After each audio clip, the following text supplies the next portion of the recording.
বিশাল বাগানের যেদিকেই চোখ যায় সবুজের সমারোহ।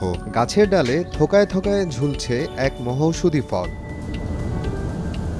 আফ্রিকান এ ফলটির বৈজ্ঞানিক নাম মোরিন্ডা সিট্রিফলিয়া, স্থানীয়ভাবে পরিচিত ননি ফল নামে। Vitamin, calcium, magnesium, iron, zinc সহ প্রায় ১৫০টিরও বেশি ঔষধি গুণে পরিপূর্ণ এটি। দেহের উচ্চ রক্তচাপ কমায়, শারীরিক শক্তি বাড়ায়, পাশাপাশি প্রতিরোধ করে প্রদাহ ও হিস্টামিন। এমনকি নিয়ন্ত্রণে আসে ডায়াবেটিসের মতো রোগও।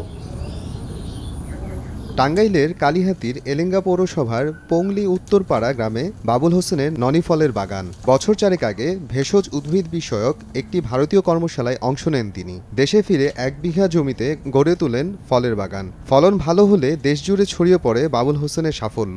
আমরা এই ফল কোনোদিন দেখেও নাই এবং শুনিও নাই, এবং এই ফল মোটামুটি বিভিন্ন জায়গা থেকে বিভিন্ন লোক আসে, খায় এবং বলে যে অসুখ বিসুখ মেলা সারে। এই জায়গায় অনেক দূর দূরান্ত থেকে লোক আসে, এই সমস্ত ফল ফালান্তি কিনে নেয় এবং রোগের জন্য ভালো হয়।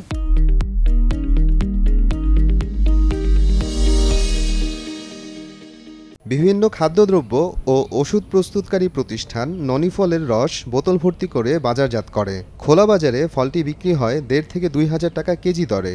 লাভজনক হওয়ায় আগ্রহী হচ্ছেন স্থানীয় কৃষকরা। ভিয়েতনামে এই ননি ফলের জুসের ফ্যাক্টরি আছে, অস্ট্রেলিয়ায় আছে, মালয়েশিয়ায় আছে, ইন্ডিয়ায় আছে, বিভিন্ন দেশে যে মানুষের ব্রেস্ট ক্যান্সার হয়, মহিলাদের এইটার উপরে কাজ করে, রোগ প্রতিরোধ ক্ষমতা বাড়ায়, লিভারের সমস্যার কাজ করে। আপনার যদি বলা হয় একটা মানুষের পা থেকে মাথা পর্যন্ত ম্যাক্সিমাম রোগের উপরে কাজ করে এই ননি ফলের জুস। অনেকে ২০টা ৫০টা করে গাছ নিয়ে গেছে বিভিন্ন জায়গায়, তারপরে কেউ ১০০ পিস ১৫০ পিস এরকম নিচ্ছে। এটা নিচ্ছে মূলত যারা মালয়েশিয়ার বা ইন্ডিয়ার মরিঞ্জি জুস যারা বিক্রি করে, ডিএক্সএনে যারা ব্যবসা করে, যারা এটার সম্পর্কে যাদের ধারণা আছে তারাই একমাত্র নেয়। আগ্রহ আছে অনেক, কিন্তু জায়গা ছাড়া তো বাগান তৈরি করা যায় না। বাগান তৈরি করতে গেলে জায়গার প্রয়োজন। এখন ওই রকম যদি কোনো সহযোগিতা যদি সরকারিভাবে পাওয়া যেত, হয়তো বড় ধরনের বাগান আমি করতে পারতাম। এটা পার্শ্ববর্তী যে কৃষকগণ আছেন বা জনসাধারণ আছেন ননি ফল গাছ থেকে উপকার পেয়েছেন বলে আমরা অবহিত হয়েছি। এ ব্যাপারে আরও গবেষণার প্রয়োজন আছে।